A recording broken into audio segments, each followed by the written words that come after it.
Ladies and gentlemen, good afternoon. This is yet another webinar that Thalassemia International Federation is organizing in the context of its educational program, and more particularly in the context of its electronic platform for healthcare professionals.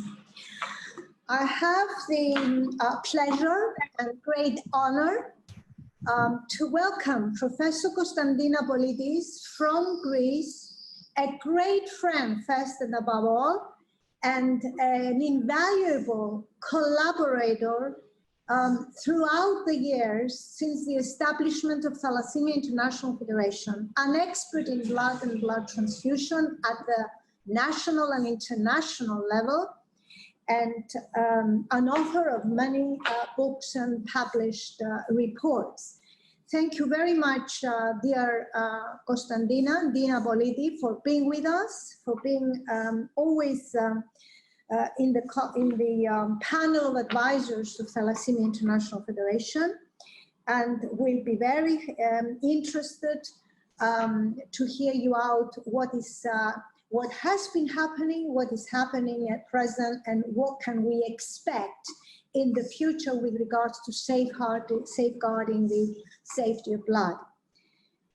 At the same time, I'm truly honored and very privileged to introduce a consultant hematologist from Whittington Hospital, a great friend, Dr. Farrukh Shah. Thank you, Farrukh, for being with us. She's always, as well, being amongst the Chiefs Advisory Panel since the early years, and a great teacher, a great friend of our thalassemia patients, not only in the United Kingdom, but all over the world.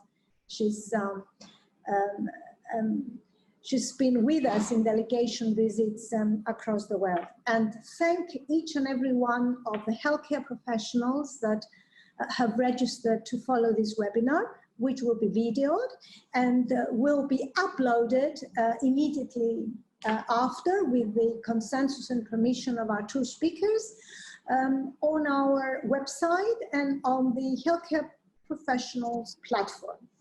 So, this is from me, and straight away I go to Professor Constantina Politis, who's at the moment head of the Coordinating Hemoregional Center and Surveillance of Transfusion in Greece, but she has had numerous posts, leading posts in Greece with regard to blood and blood transfusion. Professor Politis, the floor is yours. Thank you very much, Androulette. It's a great pleasure for me, and also it's a great honor to be with you in this webinar. It has been a lifetime cooperation with people working for TIF and many other colleagues, and indeed, I hope that I shall try really today to share with you some information about blood transfusion and new developments. Just a moment, please. I'm trying to start moving with my slides.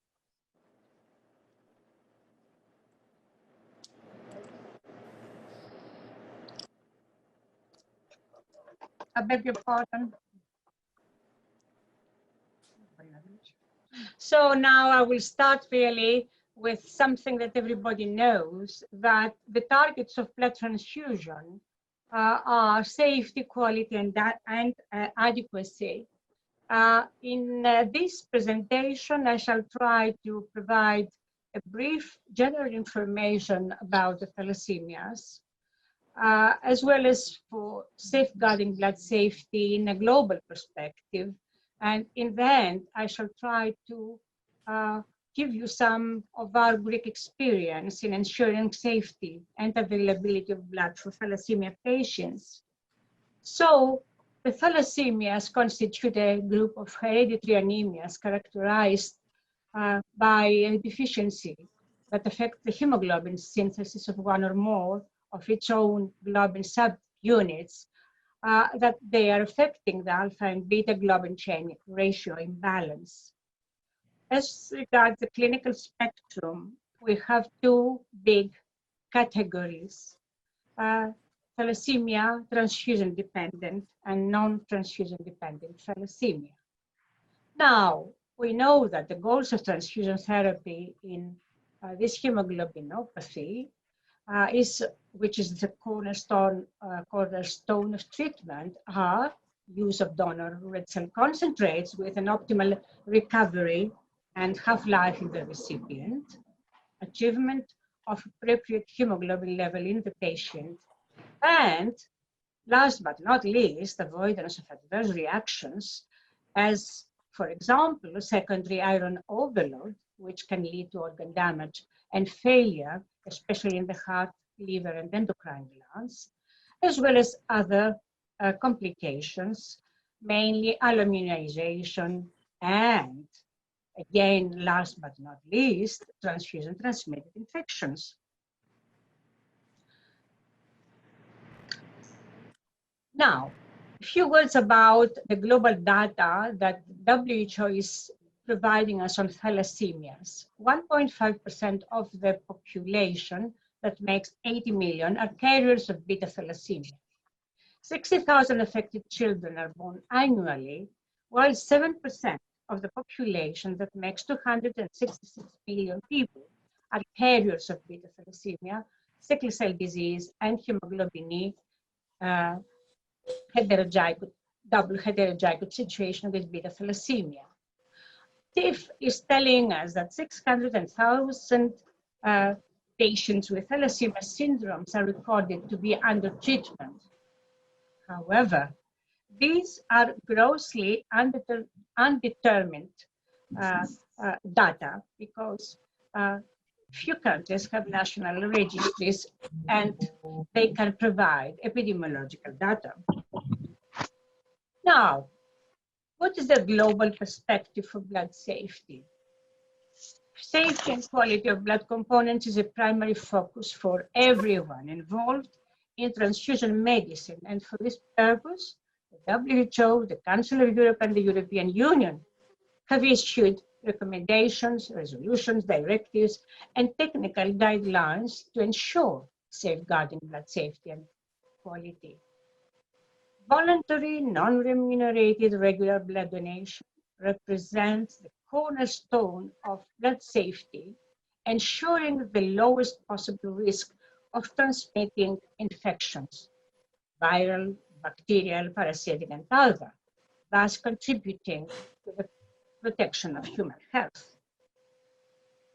Contamination from blood donors infected with old, as we're calling them, or emerging infectious diseases, are threatening safety and quality of blood. Other threats are deviations from established procedures and errors during blood collection, blood testing, processing, storage, and distribution, as it is beautifully and very clearly stated in the European Union Directive 2000/98. Lack of standardization is also threatening safety and quality of blood. And this is why good practice guidelines for standards and specifications for implementing the quality system in blood establishments have been prepared through an ad hoc cooperation between the EDQM Council of Europe and the Commission of the European Union. In this context, I advise all colleagues who are attending this webinar to be aware of the 20th edition of the Guide to the Preparation, Use and Quality Assurance of Blood Components of the Council of Europe, in accordance with the directives about quality standards for quality, number 2005/62, Article 2, as amended by the Directive 2016/1214.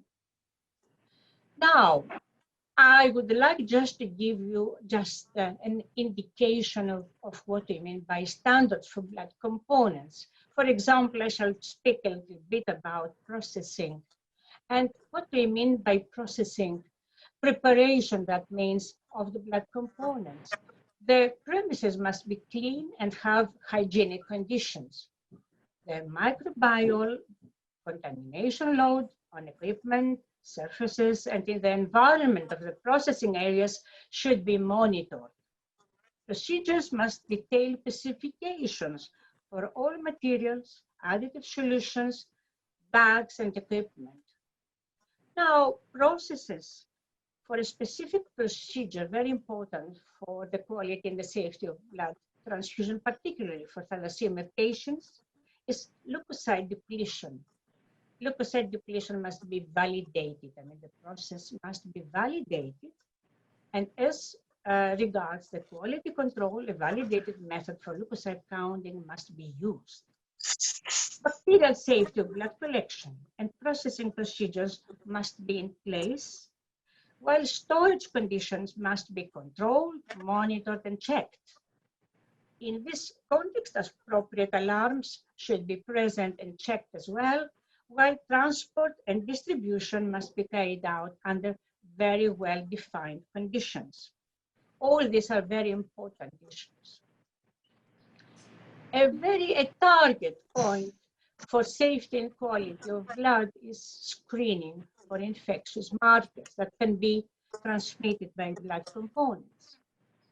Currently, minimum mandatory screening tests, as you all know, are serological methods for hepatitis B, hepatitis C, syphilis, HIV, and in some countries for HCLV1 and 2. While molecular methods, the nucleic acid screening for HCV, HIV, and HBV DNA represent the state of the art in many countries, but not all countries, as you know. Now, a few words about transfusion transmissible communicable diseases.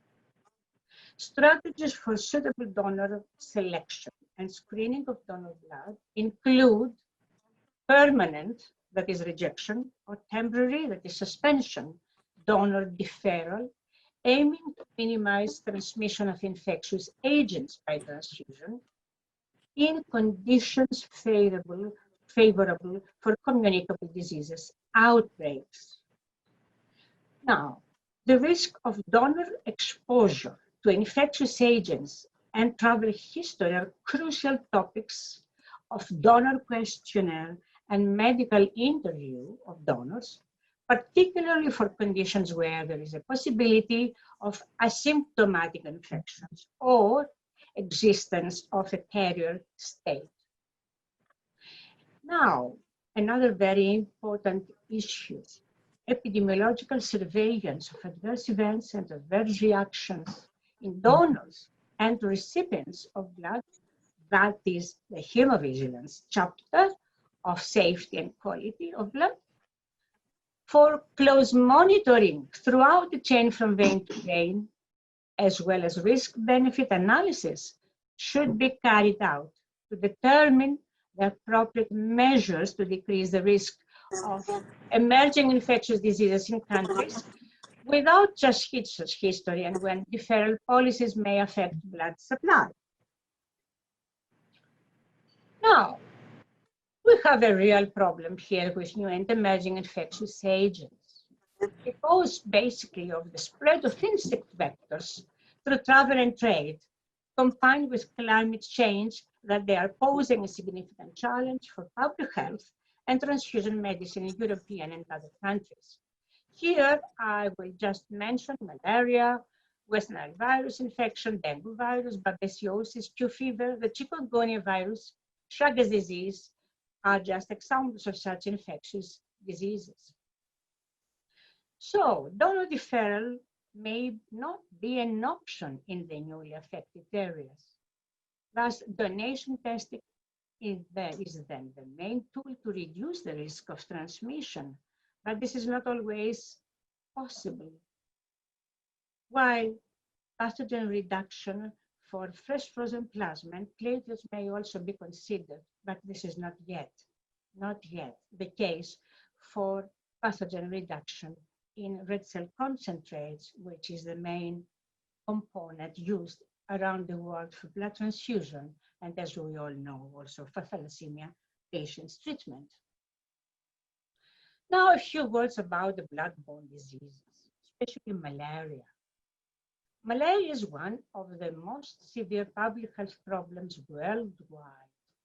It's a leading cause of death in many developing countries, mainly in Africa. And according to the fact sheet of WHO, 207 million cases in 2012 and 27,000 deaths, mostly children, are attributed to malaria infection. Now, what about dengue hemorrhagic fever? So 40% of the world's population is at risk from dengue virus, the world's fastest growing vector-borne disease, with a 30-fold increase in incidence over the last 50 years. Now, about transfusion-transmitted malaria. This is sporadically reported in USA and Europe. Focus on the risk of transmission in travelers to endemic areas and in permanent residents with origin from endemic areas. In the US, most cases could have been prevented if the implicated donors had been deferred according to established guidelines. That has been a statement in the year 2017 from the CDC.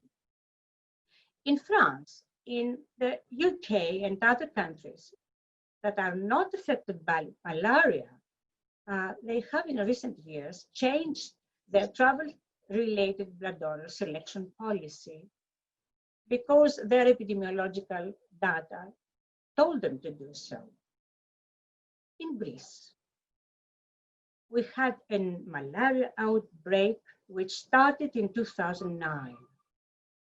An outbreak of locally acquired Plasmodium vivax malaria in my country, that it was picked in 2011, raised the issue of how to define spatial boundaries of affected areas for blood donor deferral in relation to blood safety and sustainability.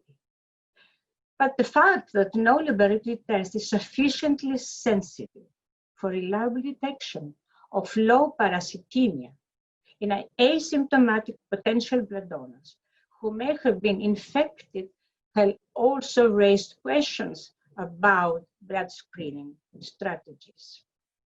This handsome young man, Tutankhamun, of the 18th dynasty of the Egyptian pharaohs, has provided, his mumia, the most ancient genetic evidence of malaria. He died when he was 18 years of age because of malaria. We know that now. Now, a few epidemiological data for reported malaria cases by year and case classification in Greece over the period 2009 to 2019.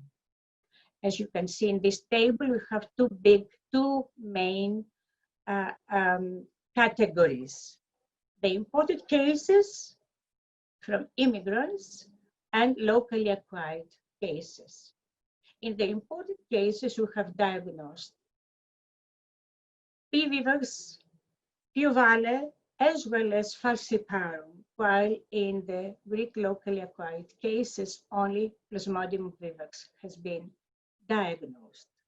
Altogether, with both categories, we have diagnosed 753 cases. And you see on the right-hand side, under the heading locally acquired P. vivax, we have diagnosed 110 cases. But be careful, these are not transfusion-transmitted malaria cases. We had no transfusion-transmitted malaria cases has been diagnosed in Greece over this period. But a few words about the decision-making and the action plan for the management of malaria. For the risk assessment, we have a lot that we have been doing due to the national experts' consensus. We have divided risk levels 0 to 3. And the action plan is focused on enhanced malaria surveillance, including active case detection with focused investigation all over the country, daily door-to-door proactive case detection in high-risk areas, as in the broader area of Laconia, where the outbreak started, to enhance laboratory diagnosis of malaria, case management, that is case classification, place of exposure, place of residence, entomological surveillance and control activities, equi surveillance and communication involving health professionals, public, Ministry of Health, the ECDC and the WHO, as well as blood safety and hemovigilance measures. For all this work, a multi-sectoral, multidisciplinary scientific working group has been appointed for the designation of areas affected by vector-borne diseases. Committee for the Prevention and Management of Tropical Diseases of the Ministry of Health, and an ad hoc advisory group of risk assessment and rapid response for cases introduced or autochthonous of dengue, chikungunya, Zika, and so on, are helping the Ministry of Health in decision-making and action plan for the management of malaria. There is something that I would like really to stress here for the interest of colleagues that they are attending this webinar, the contribution of genotyping of PIVX, malaria cases in Greece. This genotyping is revealing the specific alleles inherited by an individual, and it detects and characterizes genetic variability, aiming to identify the origin of the strain that caused an epidemic, the pattern of spread, relapses, and current or previous infections. What is the main idea of that? Strains that share more identical markers, that is alleles, are more likely to share a more recent common ancestor. So for PIVX, one of the most studied genes, the merozoite surface protein 3A is highly polymorphic, while microsatellite markers, as they are called, are also applied in PIVX genetic diversity studies, increasing analysis of results. And now, about the West Nile virus infection. We know the strain 1 and the strain 2, that it is the case for Greece. We have diagnosed only West Nile virus 2 cases in Greece since 2010 that we had the outbreak. So you will see here that we have so far diagnosed 1,202 cases in the general population in various affected areas. And they are not all with neuroinvasive disease, severe disease. It is the 85.7%, while the mild represents 36.3% of total. And we had many deaths as well. That is 100, the number is 158, and that gives a fatality rate per West Nile neuroinvasive disease, 18.4%. It is really very high indeed. What about now surveillance of donor blood for West Nile virus RNA over the period of time? I don't want to take your time, but we had not many cases. We had 28 cases diagnosed, and that is giving a prevalence of 1 per 12.8 per 10,000 blood donations. Now, in the context of an epidemiological surveillance for all adverse reactions and adverse events in Greece,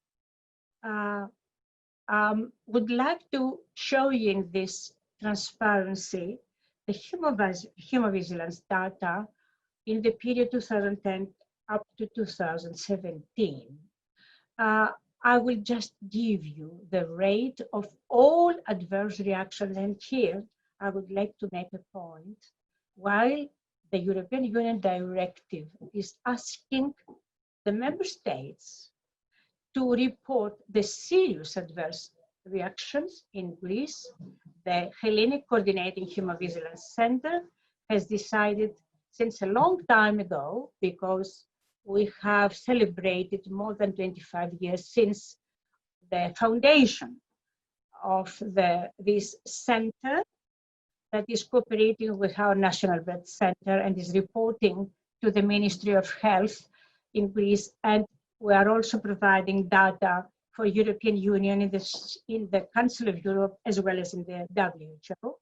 We are actually collecting data on all adverse reactions because we feel, as the International Hemovigilance Network is stressing, that the serious ones are the tip of the iceberg.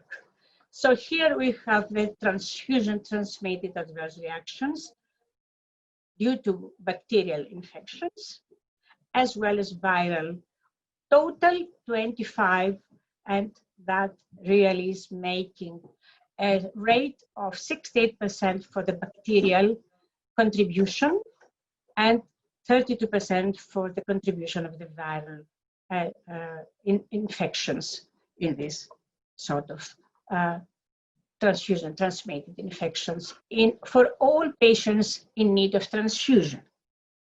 Now, I take the opportunity of this webinar to show you some data from the European Union Serious Adverse Events and Reactions exercise divided by specification.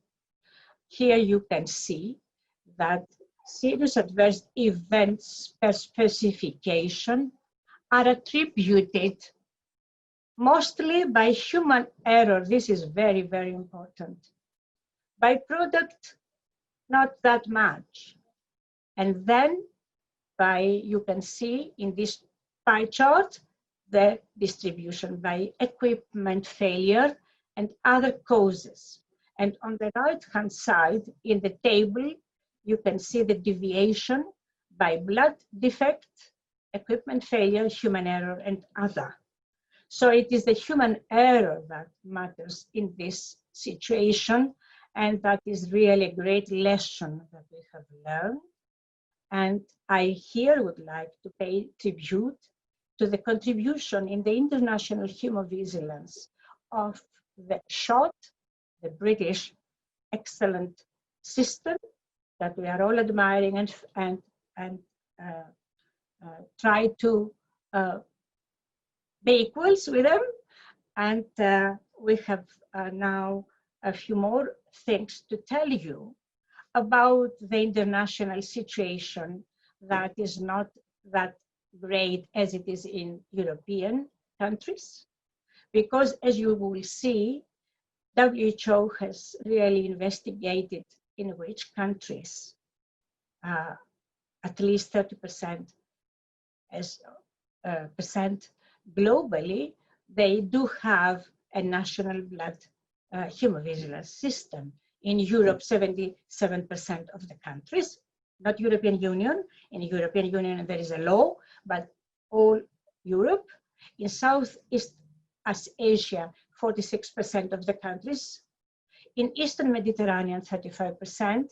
In the Americas, all Americas, only 14%. And in Africa, 26%, while in the West Pacific, it is 32% of these countries do have hemovigilance systems. Now, let's come back to Greece, which is a country affected by thalassemia. We have spoken about blood safety and a little bit about quality prerequisites, but blood availability is a very, very big issue. And here in this pie chart, you see that in Greece, 20% of the total blood supply is for thalassemic patients who are suffering from the various syndromes. And now a few epidemiological data concerning the seroprevalence of transfusion-transmitted infections in 1,315 patients with thalassemia and sickle cell thalassemia over the period 2010 to 2017. The Australian antigen, 1.8%, anti-HCV, 54%, anti-HIV, 0.3%, anti-HTLV, 0.8%. We have also tested patients for anti-West Nile virus antibodies, 0.5%, and recently for anti-hepatitis E virus, 3%. Well, of course, the hepatitis B, hepatitis C, and now HIV and HTLV are all infections, while West Nile virus infection and hepatitis E virus infection are classified under the heading of the emerging infectious diseases. Somebody at this moment that the world is suffering from the pandemic of COVID-19 would make a question. Okay, we would like to hear something more about COVID-19. Is it transmitted by blood transfusion? Up to now, there is no evidence of such thing. And this is the case for SARS-2-CoV. That is also the case for all respiratory viruses. So at least we have something good from this side.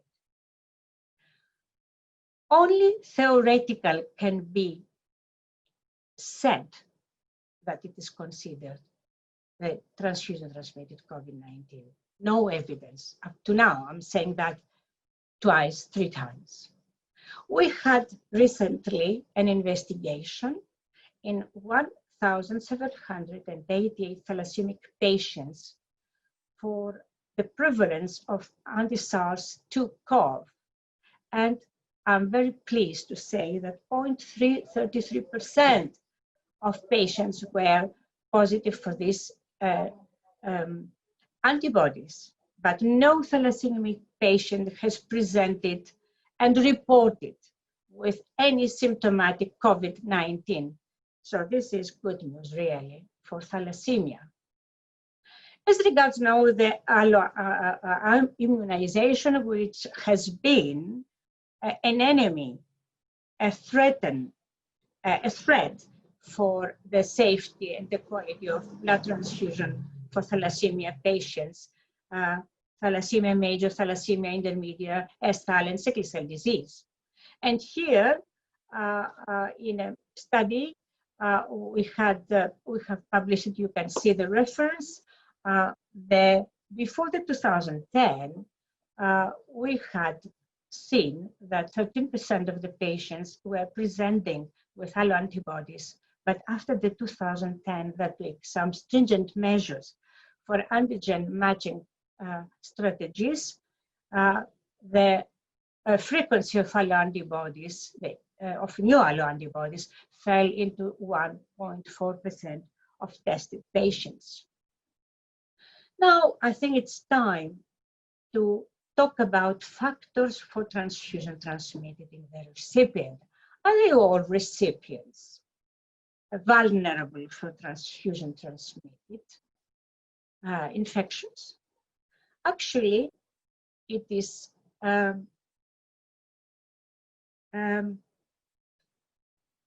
believed actually that, and it's claimed rather, I would say that the frequency with which an infection is transmitted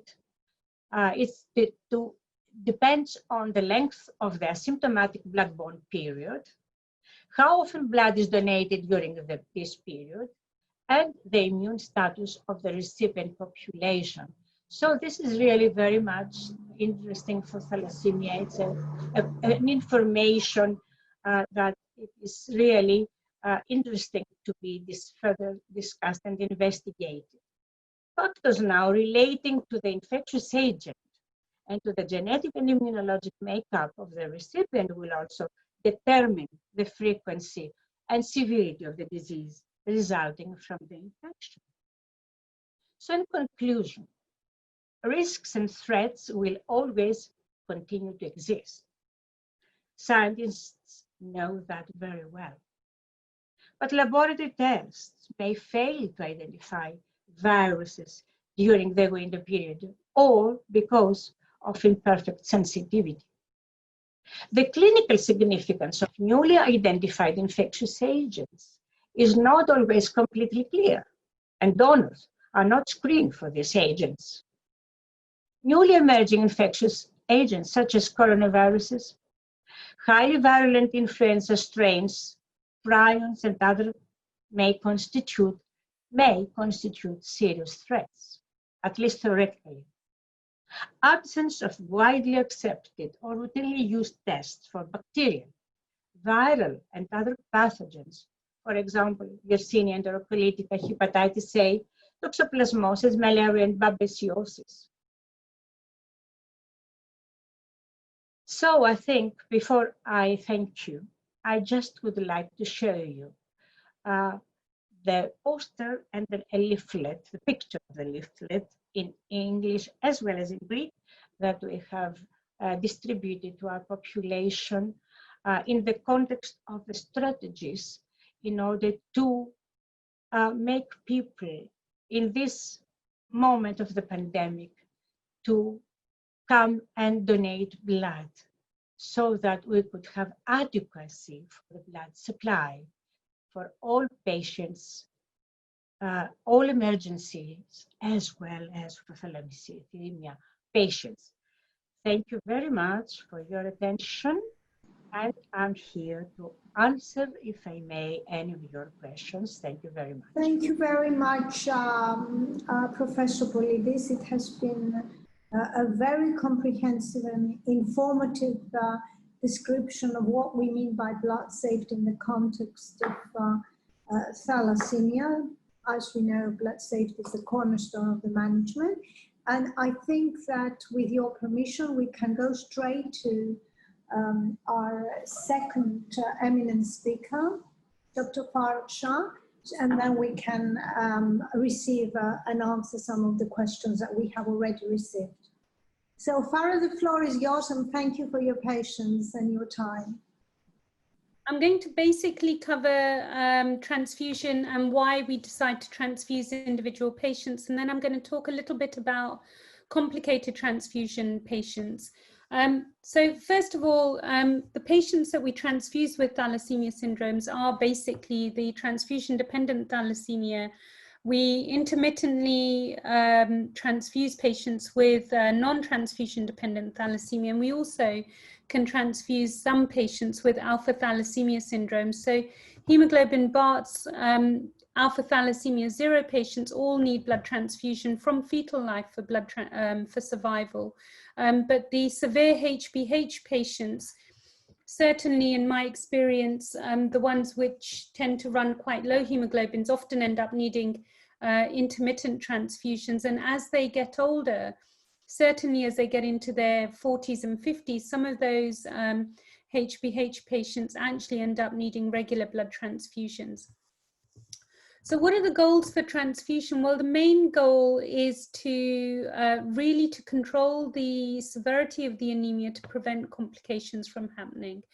And controlling hypoxemia and reducing the bone marrow hyperplasia are very important roles of blood transfusion. But also, we don't want to just transfuse our patients. We want to make sure that our patients are functional and have a good quality of life as a result of the blood transfusions. Something that is half done doesn't give you the best benefit. So we want to prevent bony complications, ensure that our patients have good quality of life, and we want to avoid splenomegaly and hypersplenism. So the differences between thalassemia, one of the hardest things that I find is In the Thal major patients, it's easy. You know that you need to transfuse and you go ahead. But there are a spectrum of patients who are very difficult from a decision-making perspective around whether we transfuse them or whether we can hold off transfusing them. Most of the transfusion-dependent thalassemia patients will invariably have started blood transfusion by the age of 2. They do have very severe hemoglobins between 60 and 70 grams per litre in the new measurements, or 6 or 7 grams per litre in the older measurements. They often have very high hemoglobin Fs, and they have severe splenomegaly at presentation, especially if they've presented late. In our situation, our patients invariably, we know that they have thalassemia major very soon after birth because of the newborn screening programs. So our children do not present with either severe anemia or with severe hepatosplenomegaly, but this is the common situation globally. The non-transfusion dependent thalassemia patients are more difficult. In particular, the E-beta thalassemia patients are very difficult. So they can present much later on, certainly above the age of 2. They may have anywhere between mild and severe anemia, and we have we have patients with hemoglobin E-beta thalassemia who run hemoglobins of 65 to 70 who are functionally very well, who don't present with features of marked anemia. And so it can be a very difficult decision as to whether you transfuse those patients or not. And patients, if they don't have, they can present with mild to severe splenomegaly and hepatomegaly. And so that all makes the situation very complicated. So we have patients, this is a classical description of patients with E-beta thalassemia. And what you can see in the picture is a very varied spectrum of children who look completely normal and children who look very markedly thalassemic.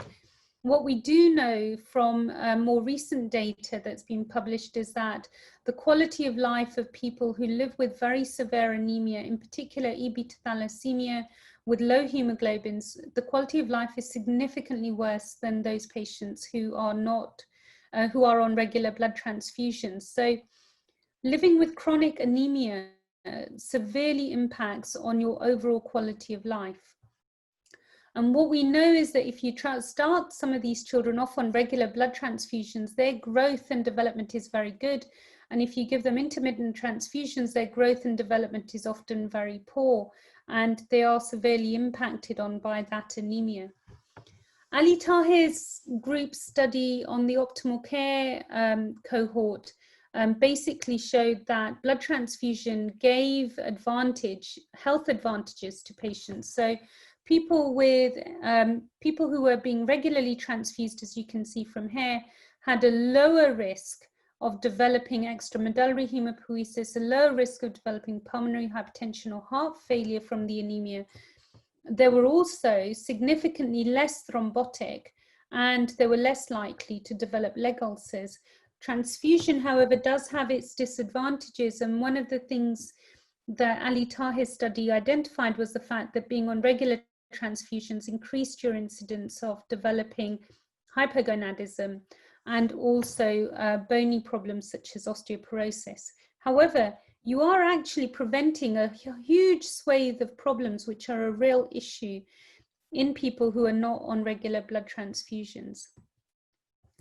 This is one of my patients. She has beta thalassemia intermedia. She was transferred over to hydroxycarbamide when she was a young girl, and she presented to me with a cough. And I think this is a really important thing for everyone to remember. She had a hemoglobin of 90 on hydroxycarbamide, and the cough was really impacting on her quality of life, and she felt like she was suffocating intermittently. We did an MRI scan, and what you can see here is this very dramatic extramedullary hematopoiesis. She's got an extramedullary hematopoietic mass here. She's got extramedullary hematopoietic masses here with a hemoglobin of 90 and a spleen which is as big as her liver. So what do you do in these patients? It's very, very difficult to make the right decision in these patients because they have good hemoglobins, or what we would class as relatively good hemoglobins, but they are severely impacted by extramedullary bone marrow expansion.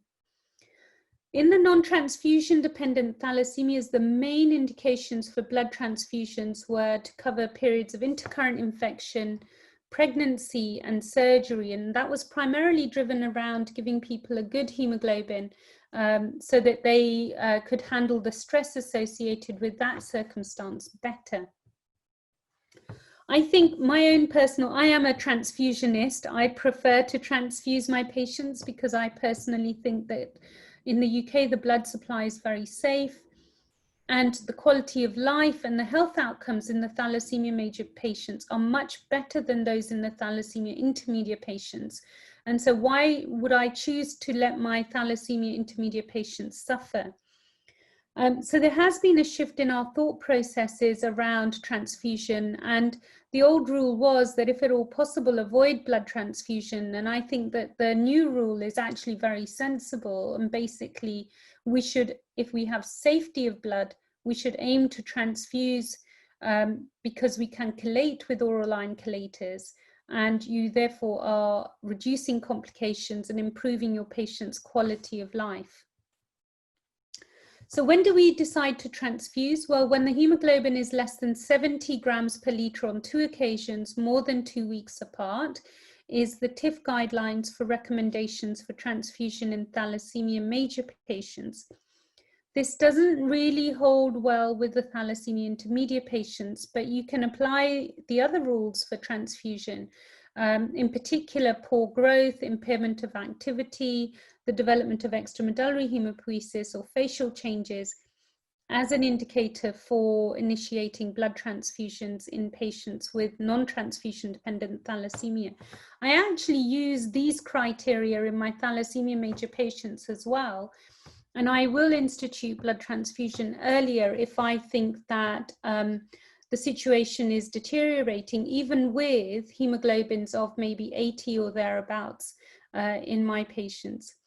All the guidelines recommend careful monitoring of anemia and clinical symptoms. And I think I have certainly seen patients who have never hit a target of 70, but who have had really very significant extramedullary hematopoiesis or facial changes.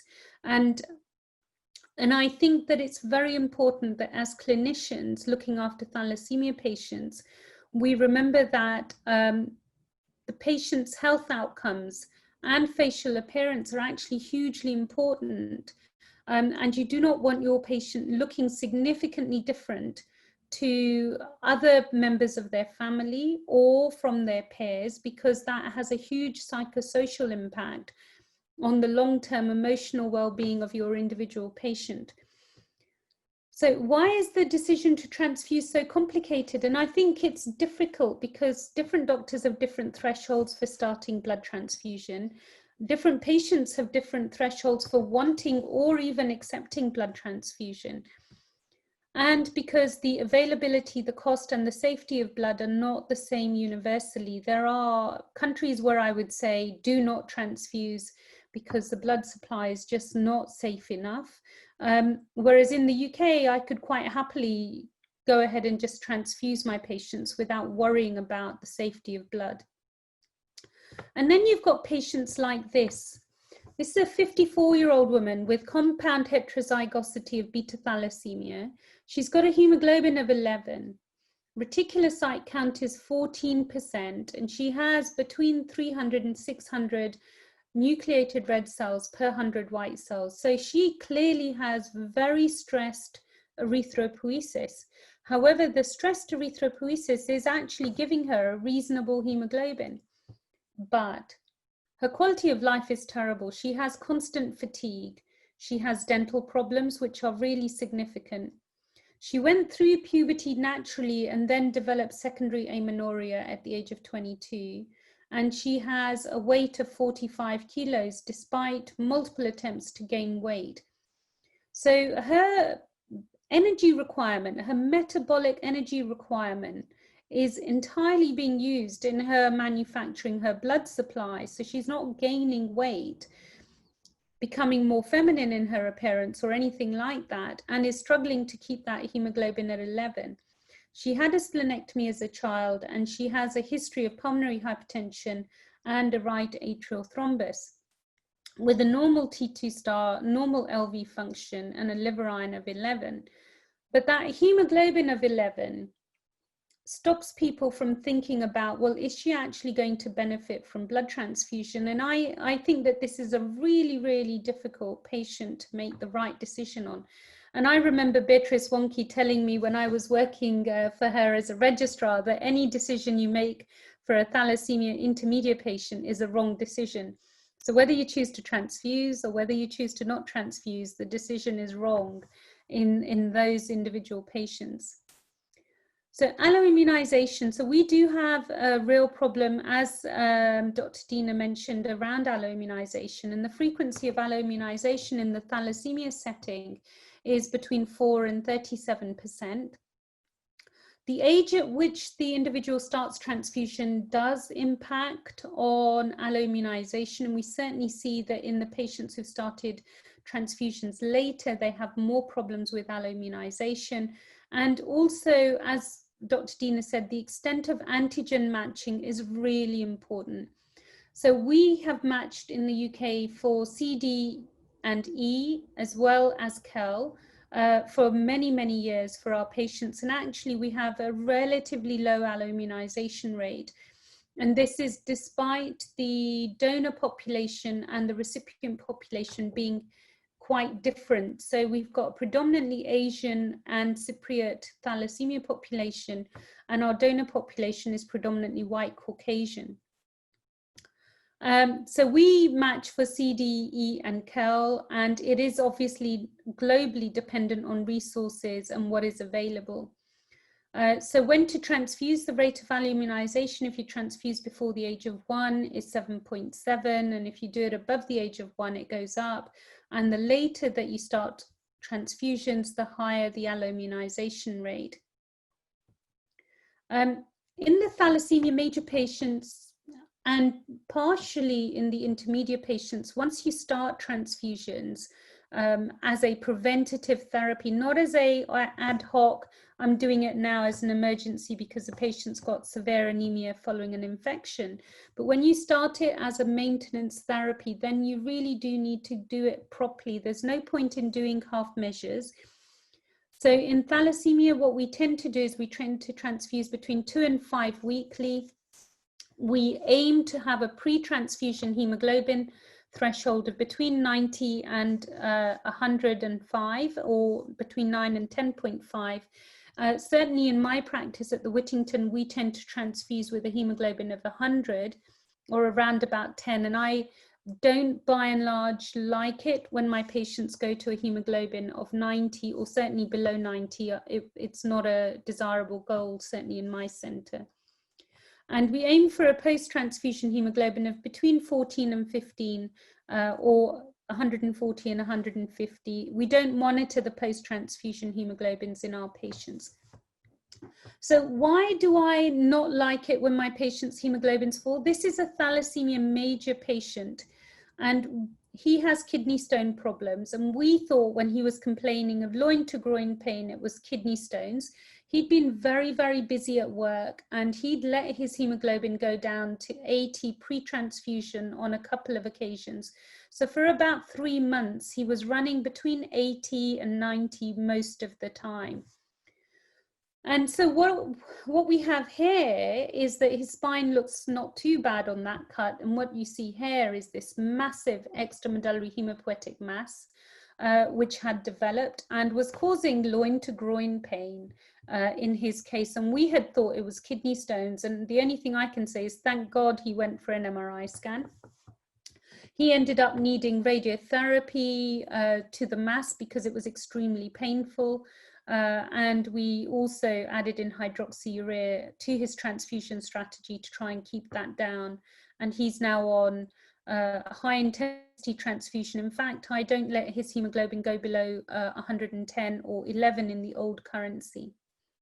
So just a quick talk about the Whittington Thalassemia service. So about more than half of our blood, annual usage of blood, is actually used for our thalassemia patients at the Whittington. We are the largest centre in the UK.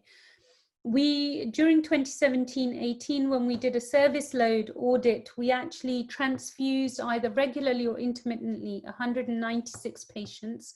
72 of our patients have got atypical antibodies. One had at that point a very strong autoantibody. And 6 of our patients needed washed cells. 5 of the patients actually had very complex antibodies, and the National Blood Service needed 7 days notice to source blood for those 5 patients. So why do we have this situation? Well, I think the 72 patients, we are, apart from being the largest thalassemia service in the UK, we are blessed with the oldest cohort of patients. Many of our patients were born in the 1950s and 60s, and the majority of our patients only got ABO and RHD matched blood. They certainly are not of a generation where they got CE and KEL matching or other antibody matching. They do now, of course, so they haven't developed new antibodies, but we certainly had that problem in the older cohort. These are our complex antibodies, and what you can see here is that, very interestingly, the bulk of the antibodies for the majority are CD and E cohort or KEL antibodies. So CE and KEL, DE and KEL, and then here you've got KEL, C and E. And then you've got obviously the other antibodies that are prevalent. And our patients get washed cells. Some of them get significant reactions despite our blood being leukodepleted at source, and so they then move on to washed cells.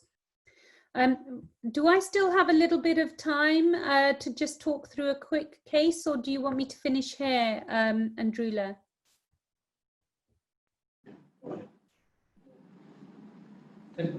Yes, please go ahead. Okay, so this is thank you so much, Andrula. This is a really interesting thal major case, and basically I'm using him as an example to say that putting patients on blood transfusion isn't always the best, but in his case, he's a transfusion dependent beta thalassemia major, and he developed a significant autoimmune hemolytic anemia during, with his thalassemia. So this made the situation very, very complicated to manage. And I think it's got some really good learning lessons in there. So this is a thal major patient, started blood transfusions at the age of 6 months. And as a child, he'd had 1 episode of autoimmune hemolytic anemia where he was treated with prednisolone and cyclosporin. And that had all settled down, and he no longer had any problems with that. He's a patient who has complex antibodies and in fact needs a week's notice to get matched blood for him. So the situation actually became really very, very difficult.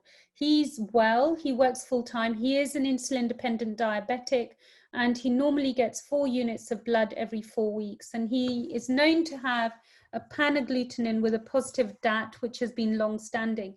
However, his transfusion requirement is very stable.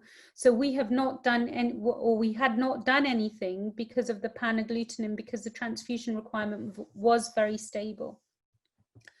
In October of 2016, he developed jaundice despite the steady transfusion requirement, and actually at that point started to drop his hemoglobin from his stable baseline of about 110. So because he works full time and prefers to come for weekly, we tend to transfuse him at 110.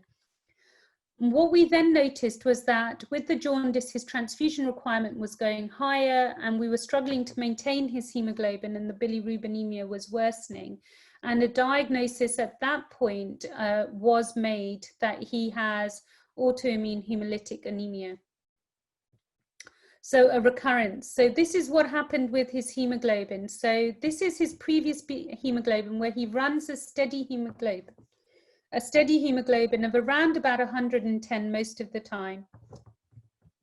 And this is when he developed his jaundice episode.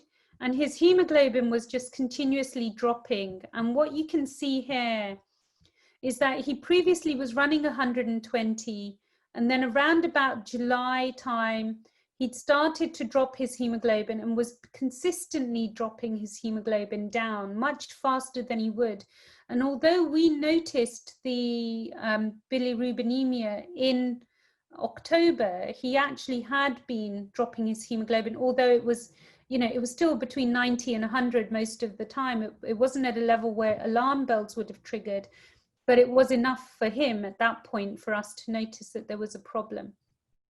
He was then given IVIG and steroids, and what you can see is that his hemoglobin gets better, and he then continues with high dose steroids despite him being an insulin dependent diabetic, and we take a very long time. So if you look here, if you ordinarily drop, now normally with autoimmune hemolytic anemia, we drop the steroids fairly quickly for the majority of people, but in his case, we just simply couldn't.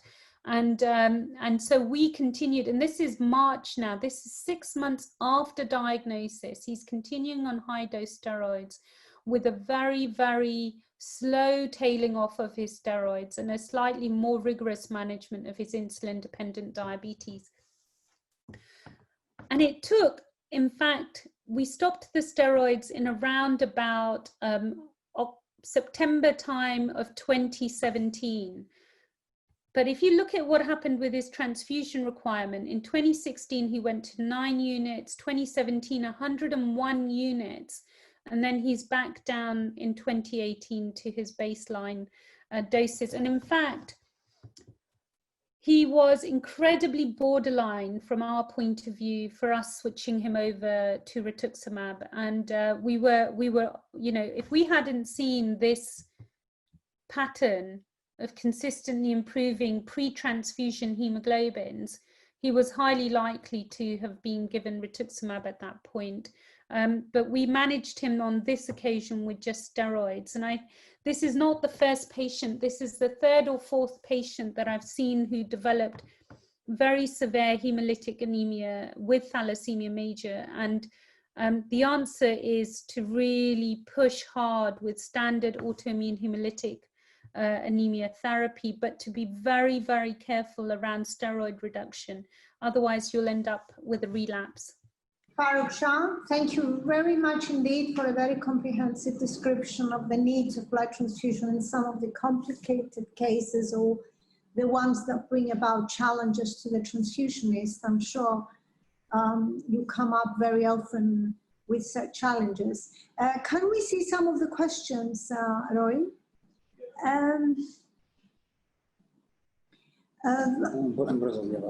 Yes, I think that there was a slide by Professor Politis that was referring to the majority of some of them of the mistake in the hemovigilance program attributed to the errors.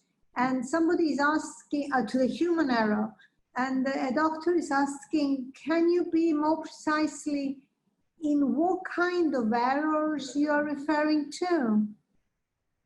What kind of human errors you are referring to? Maybe if Dr. Shah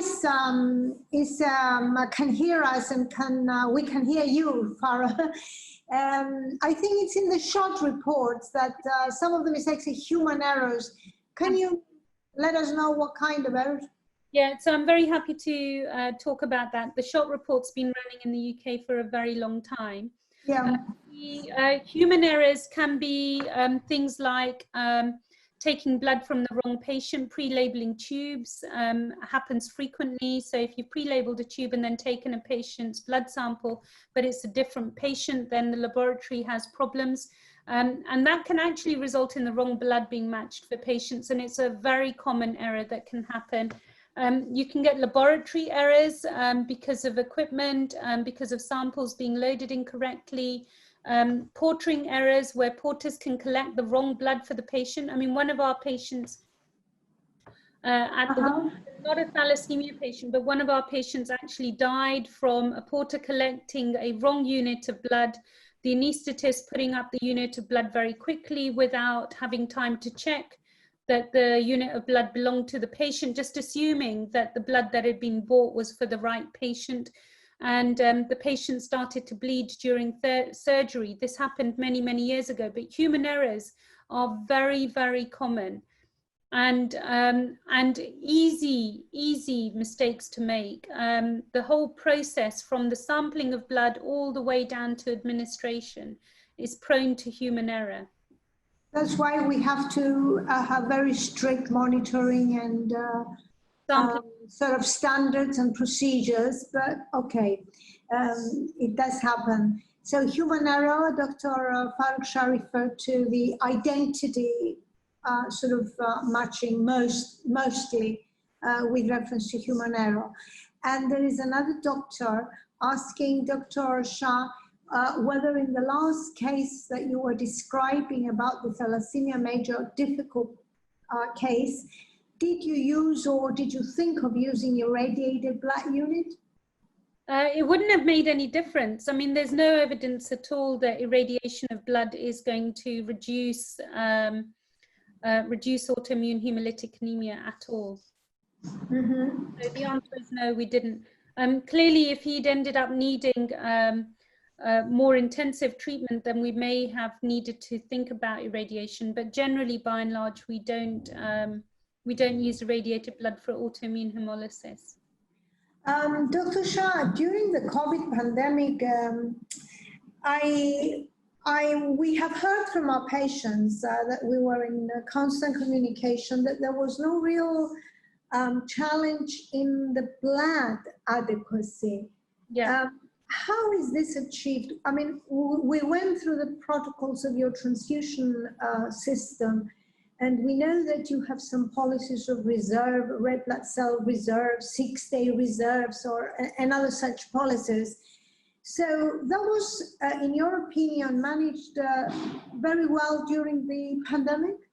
Yeah, I mean, we're very fortunate that the National Blood Service has direct communication with all of the hospital transfusion laboratories, and they did prior to COVID lockdown, and even during COVID lockdown, they did public health awareness campaigns. We actually did not at any point even go into an amber stock issue. I mean, you know, we were green the whole way through, and so we were very fortunate, and our committed donors for, you know, for example, like with our autoimmune hemolytic anemia patient. Mm-hmm. What about Greece? Antibodies. Yeah. Our donors who were donating regularly for those sort of patients where they've got multiple alloantibodies, we had no problem getting blood for them. That's a privilege indeed, because in most of the countries that we were recording, blood shortage was a major issue, I think including Greece. How about, it does appear, Dr. Shah, that the weight falls on your shoulders since we have a technical problem with our friend Politis. How about the transfusion safety for pediatric patients? Can you differentiate, or is there any special challenges? No, there isn't. It's actually the same. The transfusion safety processes that are followed. I think it's unwise to have different processes for adults versus children. I mean, this should be managed on a, you know, the whole process needs to be safe regardless of whether you're a child or an adult. And I think that that's a real issue. One of the doctors from Algeria has said, asked me, did we consider using IV erythropoietin? So erythropoietin for autoimmune hemolysis, I would avoid in thalassemia because I'd be mainly worried about worsening extramedullary hematopoiesis and pushing the erythropoietic drive further in the wrong direction. So the answer would be that we would go with steroids and then further more severe immunosuppression rather than creating more erythropoietic drive. So rituximab and other therapies would be the next option. Okay, so if there is no other question. More than 110%. Sorry? Yes, 10% of our patients get nose bleeding at the time of transfusion. Yeah. That is really interesting. I have to say that I've never seen that. And I think that that definitely requires further research. I certainly have heard one of my... 10% των ασθενών μας τρέχει μόνο του ζέμα. Ah, really? So that may be random incidents or... Because it says 10%. I have heard a colleague from Pakistan tell me about bleeding in her population of patients. And I think that they need proper clotting screens, because we have to remember that there are multiple factors that can cause bleeding. Certainly in Iranian patients and in other countries, you may have platelet function defects, you may have co-inheritance of factor 11 deficiency. Some of our patients, about 8 or 9 of our patients have got factor 11 deficiency in addition to thalassemia, so they could potentially bleed in that presence. And very severe iron overload, if you've got very, very severe iron overload, you can get von Willebrand's, acquired von Willebrand's deficiency because of the severity of the iron overload. So I think, you know, the patients need formal assessment to see what the cause is for them bleeding individually. The other question is, I know that multiple wash-packed red blood cell transfusion can be expensive, but I want to know if that's the most safest workflow transfusion for thalassemia major. So they are discussing the, but of course, washed blood is not the first recommendation. I'm sure, is he talking about pre-transfusion filtration? So a patient is asking about multiple wash-packed red blood cell, probably in her or in his country. This is the policy that is being used. Yeah, so again, I would only use washed red blood cells as a final step. And if you can leukodeplete at source, then your risk of transfusion reactions goes down very, very, very significantly. I mean, it's, you know, it's been transformational since we've gone to leukodepletion. You know, I don't see, when as a junior doctor, I used to be all the time on the wards having to deal with febrile non-hemolytic transfusion reactions, and we don't see those things anymore. Washed red cells are expensive. They can only last for 24 hours after you've washed them. It's a very precious resource. And then if you fail the washed, you know, if you develop problems, then what do you do after that? Yeah. Washed red cells doesn't get rid of infections, doesn't get rid of a whole host of other concerns. And I would use those as my final stop, but leukodeplete at source would be better. I think most transfusions would stay the same, leukodeplete at source if you can. Okay, so thank you very much. I think that we need to end the webinar. I am sure my friend Dina Bolidi is very, very upset with her technology, but don't worry, the presentation was very comprehensive. Any questions will be sent to us and will be sent to you for further responses, and your presentations will be uploaded. Do not worry at all. This is how technology is. Let me thank you very much, Dina. Thank you, Farrukh, so much. And thank Gadia Belidi, who is with us all the time. She's the scientific educator of Thalassemia International Federation, responsible and administrator of the electronic platform. Gadia, if you've got something to add, otherwise we will thank everyone and close. So Gadia has nothing to say. Thank you so much. And only our gratefulness and a deep appreciation on behalf of Thalassemia International Federation. Have a nice afternoon. Thank you very much. Hello, everyone. Sorry, I couldn't unmute my... Gadia is a scientific educator, just to say hello, yes? Please promote our courses. We have a patients course and courses for healthcare professionals. Please promote them to your patients and to your colleagues to sign up. They are free of charge. They have been reviewed by international experts. So we need your support in promoting these two courses. Thank you so much, Kadia. You said something that I should have said from the beginning. A very, very special request to you to pass on this information to your colleagues, healthcare professionals, and very much to your patients to come and join us.